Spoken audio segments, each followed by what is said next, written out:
পুৰীৰ শংকৰাচাৰ্যৰ বিৰুদ্ধে অসমৰ জিলাই জিলাই গোচৰ দিছপুৰ থানাত এজাহাৰ অখিল ভাৰত ব্ৰাহ্মণ ফ্ৰণ্টৰ অসমৰ ব্ৰাহ্মণৰ বিৰুদ্ধে নিকৃষ্ট মন্তব্য কৰা পুৰীৰ শংকৰাচাৰ্যক ক্ষমা খোজাৰ দাবী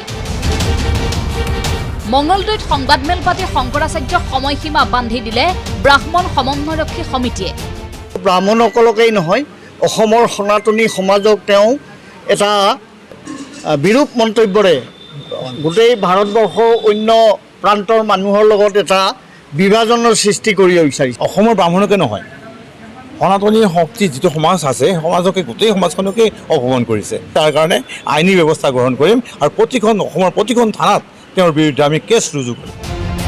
অসমৰ ব্ৰাহ্মণ সমাজে পূৰ্বতে গোমাংস খাইছিল বুলি পুৰীৰ শংকৰাচাৰ্য শ্ৰী নিশ্চলানন্দ সৰস্বতী মহাৰাজে কৰা অবাঞ্ছিত মন্তব্যৰ পাছত এই প্ৰতিক্ৰিয়া অসমৰ ব্ৰাহ্মণ সমাজৰ। স্বাভাৱিকতে এই গৰ্হিত অসন্মানজনক মন্তব্যই ক্ষুব্ধ কৰিছে ব্ৰাহ্মণ সমাজক। আঘাত হানিছে সমাজখনৰ আত্মসন্মান আৰু স্বাভিমানত, যাৰ বাবে বিতৰ্কিত শংকৰাচাৰ্যৰ বিৰুদ্ধে শাস্তিৰ দাবীৰে আৰক্ষীৰ দ্বাৰস্থ হৈছে ৰাজ্যখনৰ ব্ৰাহ্মণ সম্প্ৰদায়ৰ একাধিক সংগঠন। মঙ্গলবাৰে দিছপুৰ থানাত এজাহাৰ দাখিল কৰিলে অখিল ভাৰত ব্ৰাহ্মণ ফ্ৰণ্টৰ বিষয়ববীয়াই। তেখেতে এনেকুৱা তথ্য ক'ত পালে যে ব্ৰাহ্মণে গোমাংস ভক্ষণ কৰিছিল অসমত আৰু তেওঁহে বন্ধ কৰাৰ কাৰণে যৎপৰোনাস্তি যত্ন কৰিছে।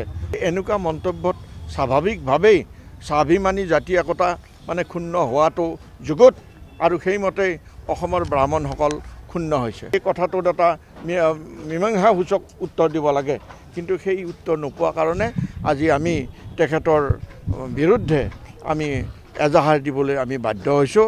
আমি শংকৰাচাৰ্যৰ লগত যোগাযোগ কৰিছিলোঁ যে কি কাৰণে কি ভিত্তিত কি তথ্য আধাৰত তেখেতে এই কথাখিনি কৈছে। অসমৰ ব্ৰাহ্মণসকলে কেতিয়াও কোনো কাৰণতে গোমাংস ভক্ষণ কৰা নজিৰ নাই, উদাহৰণ ক'তো নাই। কোনো শাস্ত্ৰ ভাগৱতত আমি এই বিষয়ে আমি দেখা নাই, শুনা নাই। ব্ৰাহ্মণ জনগোষ্ঠীৰ আমাৰ অন্তৰত আঘাত লাগিছে, আমাৰ স্বাভিমানত আঘাত লাগিছে। আমি বৰ দুখ পাইছোঁ, মনটোত এটা অশান্ত পৰিৱেশৰ সৃষ্টি কৰিবৰ কাৰণে আমি নিবিচাৰোঁ। কিন্তু আজি উপায়ন্তৰ হৈ আমি তেখেতৰ বিৰুদ্ধে আজি এজাহাৰ আমি দাখিল কৰিছোঁ। আনহাতে এগৰাকী ধৰ্মগুৰুৰ এই অসামাজিক ধৰ্মবিৰোধী মন্তব্যৰ বিৰোধিতাৰে সোমবাৰে ব্ৰাহ্মণ সমন্বয়ৰক্ষী সমিতি আৰু অসমৰ প্ৰতিনিধিসকলে মঙ্গলদৈত আয়োজন কৰে এখন সংবাদমেল। সমিতিৰ প্ৰতিনিধিসকলৰ মন্তব্য, এয়া কেৱল অসমৰ ব্ৰাহ্মণ সমাজৰ বাবেই নহয়, সমগ্ৰ সনাতনী সভ্যতাৰ বাবে এয়া অপমানজনক, যাৰ বাবে শংকৰাচাৰ্যক এই মন্তব্য উঠাই লৈ ৰাজহুৱাকৈ ক্ষমা খোজাৰো দাবী এওঁলোকৰ। 3 দিনৰ সময়সীমা বান্ধি দি এই সময়ছোৱাত ক্ষমা নুখুজিলে প্ৰতিখন জিলাতে গোচৰ তৰি ন্যায়ালয়ৰ দ্বাৰস্থ হোৱাৰো দিলে হুংকাৰ।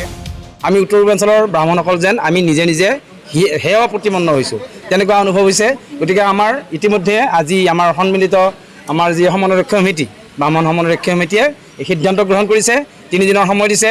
এই 3 দিনৰ ভিতৰত যদি তেওঁ কথাখিনি উঠাই নলয় বা আমাৰ এই অসমৰ ব্ৰাহ্মণসকলৰ ওচৰত যদি ক্ষমা নোখোজে, তেওঁৰ এগেইনষ্টে প্ৰত্যেকখন জিলা সদৰত গোচৰ তৰাৰ লগতে আমাৰ মুখ্যমন্ত্ৰী আৰু ৰাজ্যপালৰ যোগেদি উৰিষ্যাৰ ৰাজ্যপালৰ মুখ্যমন্ত্ৰীলৈকে স্মাৰকপত্ৰ প্ৰদান কৰিব। Bureau report ND24।